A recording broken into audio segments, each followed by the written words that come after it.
Good morning and welcome, my friends. Namaste. It's lovely to see all of you. We have a couple more coming on. It's so great to see so many of you on this beautiful morning, beautiful spring morning. We have such a diverse group. The format that works best is I will call a line or a phrase, and I'll have you unmute, and you'll chant it back in your own space. And we'll be doing that as we move through the chant. And then what I'll be doing is opening it up for volunteers so that you can hear each other's voices. And I can hear you, and I can make those refinements and corrections, as is the traditional way of learning Vedic chanting, call and response chanting. So I just thank you for, and I'm honored, and I thank you for making this journey with me. One of the many, many gifts, you know, Krishnamacharya being the father of modern yoga over the last century, one of the many gifts that he gave to the world was that he opened up this ancient tradition of Vedic chanting to women and foreigners as a way to preserve these teachings from the Vaishnavite tradition in the south of India, which is what you see behind me, a temple here in South India, south of Chennai, in a place called Kanchipuram, where there's a lot of temples, and where some of this lineage originated from. And is that Krishnamacharya didn't discriminate. And that's sort of like this adaptation and embracing change is part of this lineage, and that's what, you know, the yogic practice is all about. So he opened up Vedic chanting not just to preserve the lineage, but because, you know, we're in this Kali Yuga, and here we are, we're experiencing it right now. And he felt that it was imperative that we have this sound medicine for these times so that our speech could become more clear. Our voice can be heard in our communities and in the world, that we have a deeper connection with ourselves, and that we boost our immunity and health while also improving just our mental clarity, our ability to focus and have discernment during times of this nature. And I don't mean just even now with this pandemic, but our lifetime, right? Because the suffering is just it's the suffering is a reality of this world. So Krishnamacharya opened up Vedic chanting for all of us. And part of this prayer today that we're going to learn is in respect and gratitude and homage to not only Krishnamacharya, but to the entire lineage. And I wanted to talk a little bit about that first, because some of you are just really joining our Taos Vedic Chant Sangha for the first time. So you have a little bit of perspective and context about where this fits, this opening and closing prayers that I'll be teaching over these Monday classes, these 6 weeks. So Vedic chanting, you know, is traditionally done in a call and response format. And one of the things is with the volunteers asking you to chant, even though there's a tendency to feel shy, or, you know, maybe not, you already know I'm going to make some mistakes, whether it's in what's called Varna, which is pronunciation, or the Swaras, which is in the notes, the sound of the notes, or the matras, which is the duration of the sound.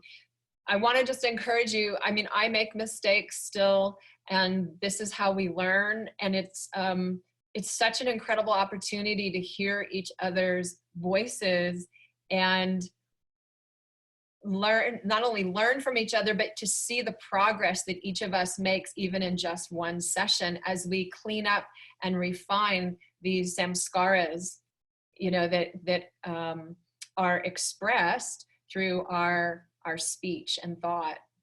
So this chant, this opening prayer that's known throughout India, and especially the first I would say the first, how many phrases? I think it's the first 5 phrases of the chant.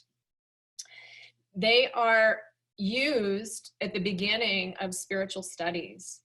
They're used at the beginning of any undertaking to invoke the blessings of teachers and divine forces, so that any obstacles are removed from the path, and we obtain protection and nourishment from these divine beings, so that our undertaking is auspicious and successful. And so, for those of us, like myself as a practitioner in the Krishnamacharya lineage, I chant these opening prayer every morning in my puja before I do any other chanting or any asana or pranayama practice. The opening prayer, the first stanza is a prayer to the omnipotent forces for success, right? So that's the first opening, I'd say, line. The second stanza is a prayer to the elephant-headed chief of the celestial army of the Hindu god Vishnu, Vishvakshena, and he's the remover of obstacles. And some people think it's Ganesh, but it's not Ganesh. There's actually a lot of mythical figures that are part elephant or elephant-headed. And so we have Vishvakshena, who's there to help overcome any challenges in our way. Often the biggest and first challenge is just resistance. Now, the third and the fourth stanzas of this opening prayer is in praise of Hayagriva, who is an incarnation or an avatar of Lord Vishnu. And Hayagriva is known as the god of knowledge and wisdom. And he has a human body and a horse head.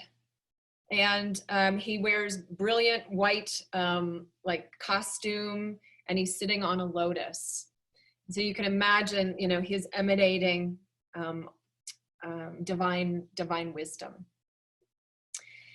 The fifth stanza it pays respect to all teachers, to the entire lineage of gurus, all the way back to, you could say, like the creation of the universe. This first 5 stanzas is what's traditionally known throughout India. Krishnamacharya wrote that block at the bottom, right? It's actually several stanzas. He wrote that. In the tradition, it's called parampara, and it's the succession of teachers and disciples in traditional Indian culture. And it traces all the way back to the great famous Vaishnavite scholar and theologian and author of Nata Muni. His lineage goes all the way back to Nata Muni. And you may have heard of, there was I won't go into this now, but there was a dream, and Krishnamacharya basically received this missing famous sacred text that I believe came from Nata Muni. And so there's a book or a text that's been recovered with this great sage's knowledge. So then the very last paragraph, there's been one more paragraph added, and that's on the PDF file, which I provided for you. And that was written in the last couple of years by Dr. Sri Ram and Kaustubh Desikachar, who is Krishnamacharya's grandson. And that paragraph also pays homage to Desikachar, his father, an international, he's now left his body, but he was an international teacher of Vinaya, of his father's, Krishnamacharya's teachings. And so this last paragraph is written in homage and respect for both Desikachar and Krishnamacharya. And as we go through this chant, I'll be sharing some of these words with you, their meanings, because it really changes the way you receive and the way your body receives the vibration if you understand the meaning, right? So those vibrations go to a certain location in the body depending on the sound of the syllable, but to hold the meaning in your mind takes it to another level altogether. So with that, I'll just add that Krishnamacharya would say that this opening prayer, it opens man's heart, right? So it's medicine for not only for an auspicious beginning, but for especially for times of self-contraction, because all of us feel that at times, to really reconnect with that all-pervading source, that resides in the heart space. And that's what this chant does, as many of these Vedic mantras do.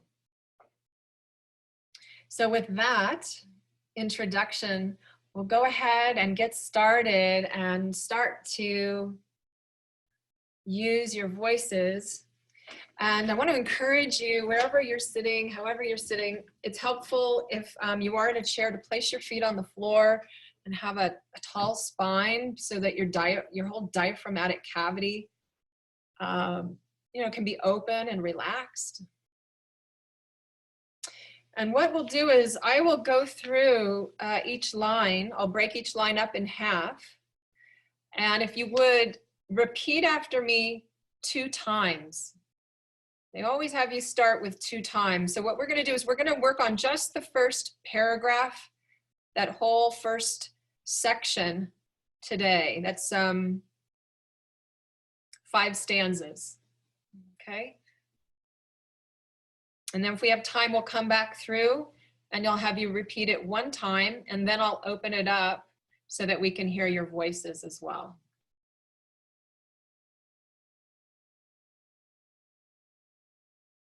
Just take a couple of deep breaths here. Coming into your center.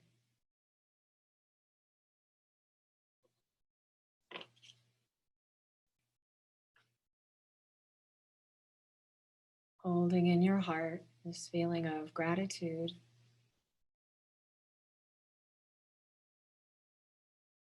And seeing that Anjali Mudra at the heart center as a salute, a salutation to divine forces and teachers everywhere.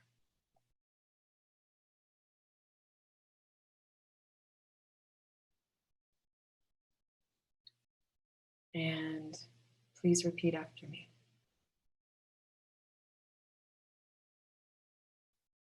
All right, so now we're going to go back to the top, and I'm going to have you repeat it. I'll chant it once, and then I'll chant it again, and you'll chant with me. And then I'm going to open it up so that we can hear your voices and start to make some refinements.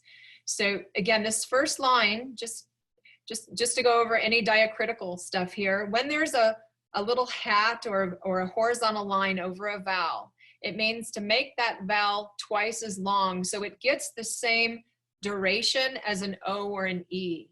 So in this case, shuklam, we want to open the mouth and let that sound out of the vowels and have that A be as long as 2 tanmatras, 2 beats. It gets like 2 measures instead of 1. And then the DH, shuklam bharadharam, is called aspirate with prana. So you want to make that come from your dantian below the navel and pull that in and give a little force to that. Shuklam bharadharam vishnum shashivaranang chatur pujam. And there's another aspirate right there, the BH. Okay, so I'm going to repeat that here in a moment.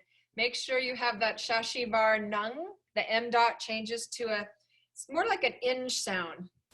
Inchcha, inchcha, instead of umcha. It's going to go inchcha. So the whole line sounds like this. Shuklam bharadharam vishnum Shashivaranam Chaturpujam. Chant it with me.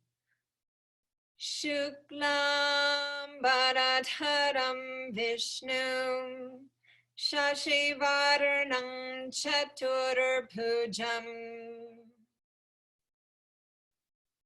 Okay, so who's just chopping at the bit to give it a shot? Love to hear. Anybody feel really confident? Yeah, I'm going to unmute Summer. Thank you. Good morning. All right. Shuklam Bharadaram Vishnun Shashivarnam Chatur Pujam. Good. And I just want to make sure that you said Vishnu with an M, right? Yeah, correct. Hey, Martha. Okay. Shuklam Bharataram Vishnum Shashivarnam Chaturpujam. Excellent. Nice work. Okay. I'm going to go on to the next line just to keep us moving. So here it goes. Rasanna Vadanandhyayet Sarva Vigno Pashantaye. Another volunteer? Yay, Tria. Prasanna Vadanam Dhyayeta Sarva Vigno Pashantaye. Excellent. Thank you. Woo. Love seeing progress. Would anybody else like to try this line? It is a tough line. Somebody you haven't heard from before? Yay, Raquela. Yeah. Yasya dvirada vaktradyaha parishadya parashtatam. Excellent. Yeah, so it helps, right, to hear each other chant, when we're struggling with different parts of the phrases, it helps to hear each other, whether it's correct or not, right, because we're all learning.